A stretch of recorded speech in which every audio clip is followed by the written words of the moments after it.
ناظرین،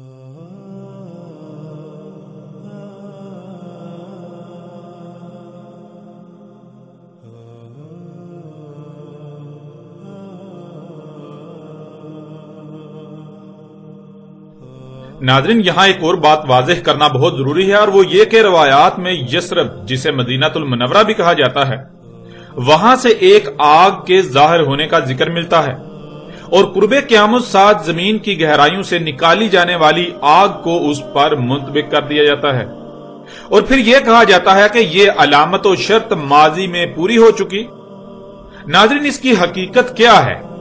حقیقت جاننے کے لیے پہلے روایات میں یثرب مدینہ المنورہ میں ظاہر ہونے والی آگ کے بارے میں جو باتیں ملتی ہیں انہیں سامنے رکھنا ہوگا، لیکن اس سے پہلے یہ بات ذہن میں ہونا لازم ہے کہ جب بھی اس آگ کا ذکر کیا جاتا رہا تو آج تک یہی تاثر دینے کی کوشش کی گئی کہ عرب ایسی کسی آگ سے پہلے بالکل ناواقف تھے، اور اس آگ کے حوالے سے انتہائی عجیب و غریب دیومالائی قصے و کہانیاں منسوب کیے جاتے ہیں، صرف اور صرف اس لیے کہ اس آگ کو ایک ایسی آگ ثابت کرنے کی کوشش کی جاتی ہے جو مافوق الفطرت ہو، جس کی کوئی وجوہات نہیں تھیں، اور ایسا صرف اور صرف اس لیے کیا جاتا رہا کہ قرب قیامت ساتھ نکلنے والی آگ جو الساعۃ کی آخری اور بڑی اشراط و علامات میں سے ایک ہے، اس کے حوالے سے جتنی بھی روایات ملتی ہیں ان کو اس آگ پر منطبق کیا جا سکے،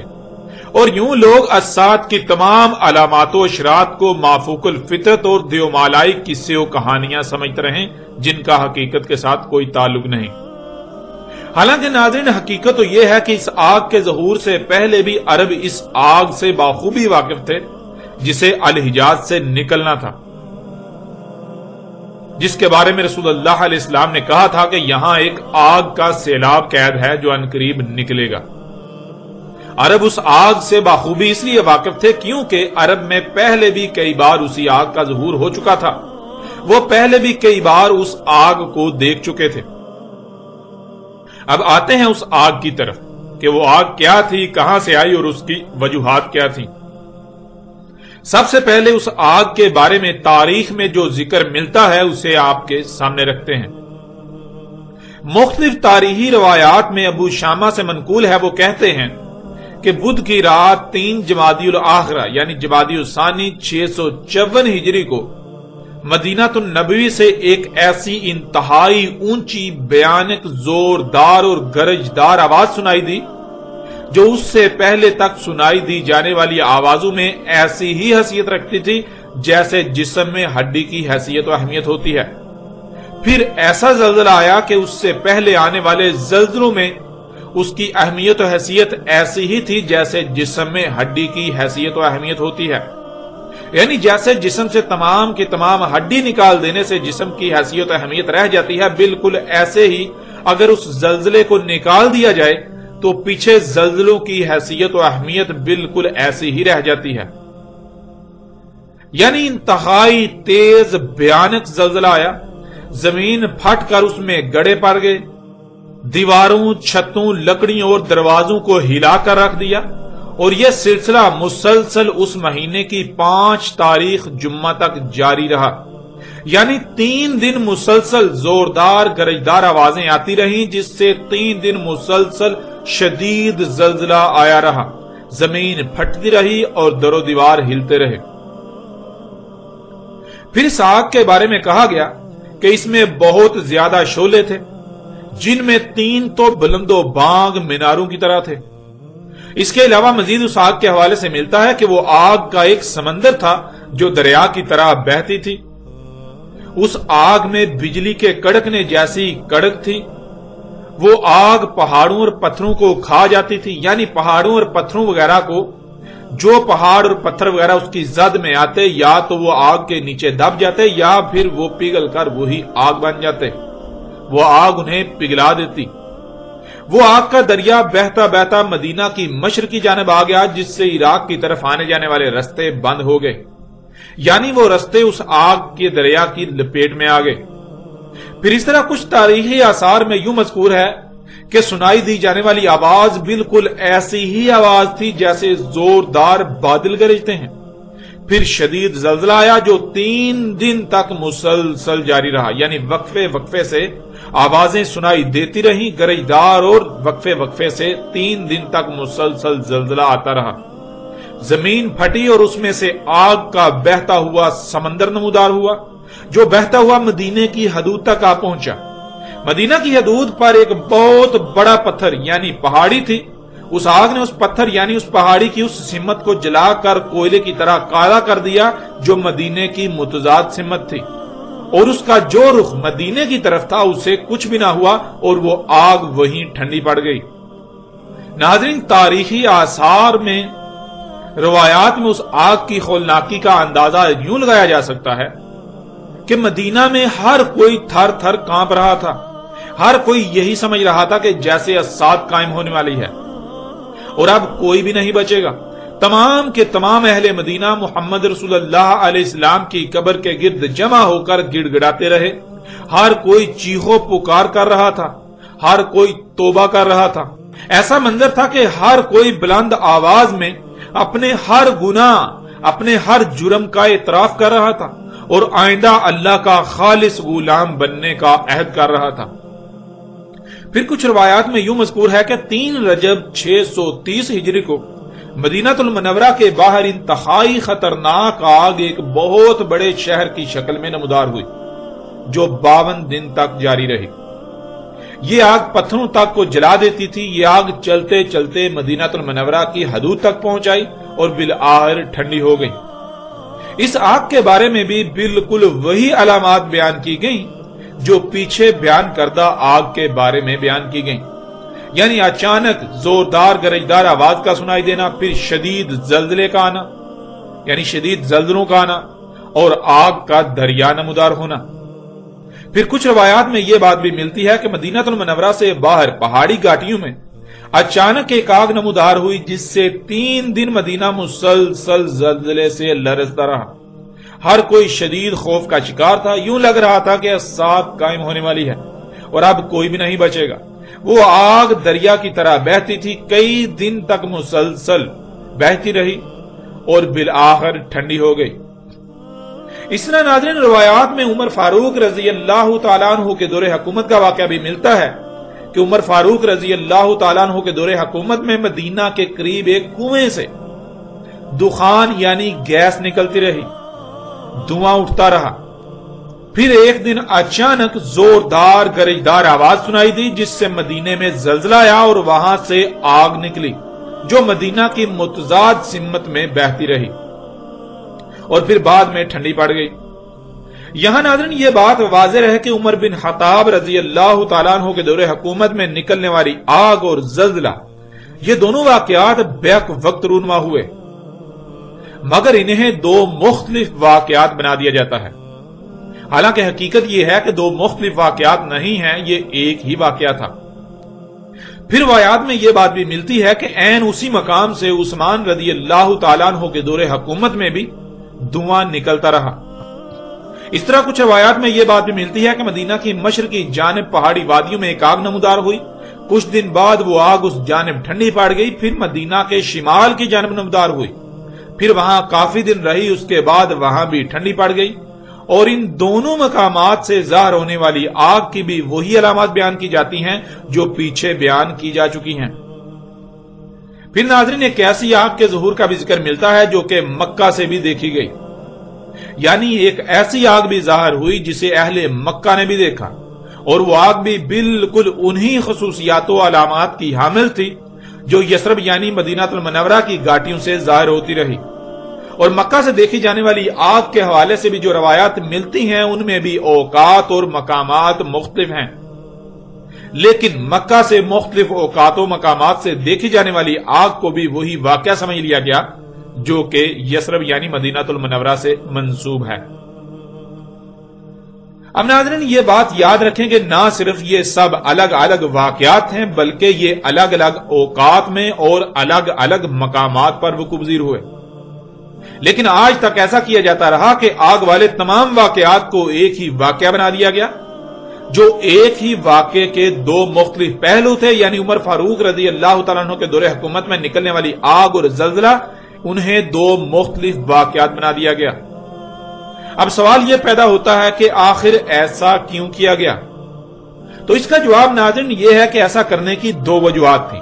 ان میں پہلی وجہ یہ تھی کہ محمد رسول اللہ علیہ السلام نے کہا تھا کہ الساعۃ کی آخری 10 علامات و اشراط میں سے ایک آگ ہے، جس کا ذکر بہت ہی تفصیل کے ساتھ گزشتہ ایک ساتھ میں گزر چکا۔ تو ناظرین شروع سے ہی ایسا ہوتا ہوا چلا آ رہا ہے کہ جب بھی دنیا میں کوئی اہم واقعہ وقوع پذیر ہوتا ہے تو مختلف شخصیات اس واقعہ پر روایات کو منطبق کرتی ہیں۔ قرب قیامت الساعۃ جس آگ کا ظہور ہونا تھا جو کہ الساعۃ کی علامات و اشراط میں سے ایک ہے، اس سے متعلق تمام روایات کو منطبق کرنے کے لیے ان تمام واقعات کو ایسے بیان کیا جاتا رہا کہ جس سے واضح طور پر یہ تاثر ملے کہ یہ ایک ہی واقعہ ہے، یعنی جو آگ ماضی میں ظاہر ہو چکی وہ ایک ہی بار ظاہر ہوئی، اور وہ یہی آگ تھی جو الساعۃ کی سب سے بڑی اور آخری علامات و اشراط میں سے تھی۔ اور ناظرین دوسری وجہ جو آگ کے ظہور کے مختلف واقعات کو ایک ہی واقعہ ثابت کرنے یا ایک ہی واقعہ ہونے کا تاثر دینے کی وجہ بنی، وہ یہ تھی کہ ان تمام واقعات میں ظاہر ہونے والی آگ کی خصوصیات میں مماثلت، یعنی جہاں سے بھی جس وقت بھی وہ آگ ظاہر ہوئی تو اس کی جو علامات بیان کی گئیں ان میں نہ صرف مماثلت تھی بلکہ بالکل ایک ہی جیسی علامات بیان کی گئیں، لیکن اوقات مختلف بیان کیے گئے۔ یوں مفسرین اور دانشور حضرات نے یہ سمجھا کہ آگ ایک ہی ہے، ایک ہی واقعہ ہے، ایک ہی آگ کا ذکر کیا جا رہا ہے، اور مختلف اوقات کا ذکر یا تو مورخین کی غلطی ہے یا پھر مختلف راویوں کے ہونے کی وجہ سے اوقات میں رد و بدل ہو گئی۔ یوں اوقات اور مقامات کو غلطی سمجھ کر نظر انداز کر دیا گیا اور ان تمام واقعات کو ایک ہی واقعہ بنا دیا گیا یا پھر ایک ہی واقعہ ہونے کا تاثر دیا گیا، جس سے ان روایات کو اس پر منطبق کرنا آسان ہو گیا جن میں محمد رسول اللہ علیہ السلام نے قرب قیامت الساعۃ نکلنے والی آگ کا ذکر کیا تھا، جو کہ الساعۃ کی سب سے آخری اور بڑی علامات و اشراط میں سے ایک تھی۔ پھر اسی کے حوالے سے پیدا ہونے والے سوالات کا دروازہ بند کرنے کے لیے ان تمام واقعات میں ظاہر ہونے والی آگ کو دیومالائی قصہ بنا دیا گیا کہ وہ آگ پہاڑوں اور پتھروں کو تو جلا کر پگھلا دیتی تھی مگر درختوں کو کچھ بھی نہ کہتی تھی۔ وہ آگ کا ایک دریا تھا جو میلوں لمبا اور چوڑا تھا مگر مدینے میں اس کی وجہ سے ٹھنڈی ہوا چلتی تھی۔ یعنی ناظرین ہر سچ کے ساتھ ایک جھوٹ بھی ملا دیا گیا، اور ایسا اس لیے کیا گیا کہ اگر کسی کے ذہن میں اس آگ کے متعلق کوئی سوال پیدا ہو، مثلا اگر ایک ایسی ظاہر ہوتی ہے جو پہاڑوں اور پتھروں کو جلا دیتی ہے، انہیں پگھلا دیتی ہے، جو میلوں لمبی اور چوڑی ہے، ایسے بہتی ہے جیسے دریا بہتا ہے، سمندر کی مانند ہے، تو آخر وہ اتنی غیر معمولی آگ آ کہاں سے گئی؟ اس کی وجوہات کیا تھیں؟ یوں ایسے تمام سوالات کا دروازہ بند کرنے کے لیے ہر سچ کے ساتھ ایک جھوٹ ملا کر اسے دیومالائی کہانی بنا دیا گیا تاکہ کسی کے ذہن میں کوئی سوال پیدا ہی نہ ہو۔ ماننے والے آنکھیں بند کر کے اسے سچ مان لیں اور جو غور و فکر کرنے والے ہیں ظاہر ہے وہ تو سوالات اٹھائیں گے اور پھر ان سوالات کا جواب تو ہوگا ہی نہیں۔ یوں اسے دیومالائی قصہ بنانے سے یہ ہوگا کہ تحقیقی ذہن جو غور و فکر کرنے والے لوگ ہیں وہ اس پر توجہ دینے کی بجائے اسے دیومالائی قصہ سمجھ کر نظر انداز کر دیں گے۔ یوں اس پر کسی قسم کا کوئی سوال نہیں اٹھے گا۔ اب آتے ہیں ناظرین حقیقت کی طرف کہ آیا حقیقت کیا ہے؟ ناظرین حقیقت تو یہ ہے کہ محمد رسول اللہ علیہ السلام نے دو طرح کی آگ کے ظہور کا ذکر کیا تھا۔ ایک وہ آگ جو بعد میں الحجاز سے مختلف اوقات اور مختلف مقامات سے ظاہر ہوتی رہی، اور دوسری وہ آگ جو اشراط الساعۃ کی سب سے بڑی اور آخری علامات و اشراط میں سے ایک تھی۔ محمد رسول اللہ علیہ السلام نے جب بھی الحجاز سے آگ کے نکلنے کا ذکر کیا تو ایسے الفاظ استعمال کیے جو دونوں طرح کی آگ اور اوقات کا احاطہ کرتے ہیں، لیکن اس کے برعکس الحجاز کے علاوہ باقی خطوں سے نکلنے والی آگ کو بالکل مختلف اور منفرد انداز میں بیان کیا کہ جس سے کسی کو بھی کوئی شک و شبہ نہ رہے کہ یہ اس آگ کا ذکر کیا جا رہا ہے جو نہ صرف علامات و اشراط میں سے ایک ہے بلکہ وہ زمانے کے آخر میں جا کر ظہور پذیر ہوگی۔ ناظرین، محمد رسول اللہ علیہ السلام نے الحجاز سے جن 2 طرح کی آگ کے نکلنے کا ذکر کیا، ان میں سے ایک کا ذکر تو گزشتہ ایک ساتھ میں تفصیل کے ساتھ ہو چکا۔ اب آتے ہیں سرزمین حجاز سے دوسری طرح کی آگ کے ظاہر ہونے کی حقیقت کی طرف۔ ایک ایسی آگ جو نہ صرف یثرب سے مختلف اوقات میں اور مختلف مقامات سے ظاہر ہوتی رہی، بلکہ جو مکہ کی طرف مختلف مقامات و اوقات میں بھی ظاہر ہوتی رہی، جسے مکہ سے بھی دیکھا گیا یا جسے اہل مکہ نے بھی دیکھا۔ تو ناظرین، یہ بات ذہن میں ہونا بہت لازم ہے کہ اگر مدینہ سے ایک آگ ظاہر ہوتی ہے، جو علامات اس کی بیان کی گئی ان کے مطابق عین اسی آگ کو مکہ سے دیکھا جانا بالکل ناممکن ہے۔ بلکہ حقیقت تو یہ ہے کہ جیسے یثرب کے آس پاس مختلف اوقات و مقامات میں آگ نمودار ہوتی رہی، جو یثرب سے دیکھی جاتی رہی، بالکل ایسے ہی بالکل ویسی ہی آگ مکہ کے آس پاس بھی نمودار ہوتی رہی، جسے مکہ سے بھی دیکھا جاتا رہا۔ وہ آگ جو جب جہاں جہاں نمودار ہوئی وہاں زلزلے بھی آئے، جیسا کہ یثرب کے قریب ظاہر ہوئی تو یثرب میں بھی زلزلے آتے رہے۔ جب وہی آگ عمر فاروق رضی اللہ تعالیٰ عنہ کے دور حکومت میں نمودار ہوئی تو تب بھی زلزلہ آیا۔ ناظرین، وہ آگ کیا تھی؟ وہ آگ کیا ہے؟ حقیقت تو یہ ہے کہ وہ آگ سرزمین حجاز میں یثرب و مکہ کے آس پاس مختلف اوقات اور مقامات پر پھٹنے والے لاوے یعنی آتش فشاں تھے، اور وہ آگ کا دریا ان آتش فشاؤں سے نکل کر بہنے والا لاوا تھا۔ انہی آتش فشاؤں کے پھٹنے سے زلزلے آتے رہے۔ آپ سکرین پر تصاویر دیکھ کر چونک جائیں گے کہ جیسے جیسے روایات میں آگ کے نمودار ہونے کا ذکر ملتا ہے، بالکل عین اسی طرح کی آگ نمودار ہوتی رہی۔ اس وقت سکرین پر جو تصاویر آپ کو نظر آ رہی ہیں، یہ اس لاوے یعنی اس آتش فشاں کی ہیں جو عمر فاروق رضی اللہ تعالیٰ عنہ کے دور حکومت میں پھٹا اور اس کی وجہ سے پھر زلزلہ آیا۔ تاریخ میں بالکل واضح یہ بات موجود ہے کہ عمر فاروق رضی اللہ تعالیٰ عنہ کے دور حکومت میں ایک کنویں سے گیس یعنی دھواں نکلتا رہا، گیس نکلتی رہی، پھر وہاں سے آگ نمودار ہوئی، اور پھر اس آگ کی خصوصیات اور پھر اس کی وجہ سے زلزلے کا آنا، یہ بات بھی حقیقت کو ہر لحاظ سے واضح کر دیتی ہے۔ ناظرین، جب لاوا یعنی آتش فشاں پھٹتا ہے تو اس کے پھٹنے سے اس کے ارد گرد خطے میں آتش فشاں کی شدیدیت کے لحاظ سے زلزلہ پیدا ہوتا ہے، اور بالکل یہی عمر فاروق رضی اللہ تعالیٰ عنہ کے دور حکومت میں بھی ہوا۔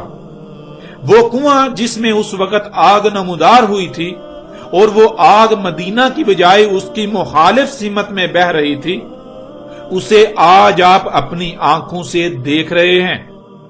اس وقت سکرین پر جو آپ کو آتش فشاں نظر آ رہا ہے، یہ وہ آتش فشاں تھا جو عمر فاروق رضی اللہ تعالیٰ عنہ کے دور حکومت میں پھٹا، اور تصاویر میں آپ بالکل واضح دیکھ سکتے ہیں کہ اس سے نکلنے والا لاوا مدینے کی مخالف سمت میں بہا۔ اس کے بہنے کے آثار بھی بالکل واضح آپ اپنی سکرین پر دیکھ رہے ہیں۔ اور ناظرین، یہ آتش فشاں مسجد نبوی سے صرف 14 کلومیٹر کی دوری پر ہے۔ یہی وہ آتش فشاں ہے جس میں سے عثمان رضی اللہ تعالیٰ عنہ کے دور حکومت میں بھی دھواں نکلتا رہا۔ اس طرح باپ کو سکرین پر جو مناظر نظر آ رہے ہیں، یہ ان درجنوں آتش فشاؤں کے ہیں جن کے پھٹنے سے 3 دن مسلسل مدینہ زلزلے سے لرزتا رہا۔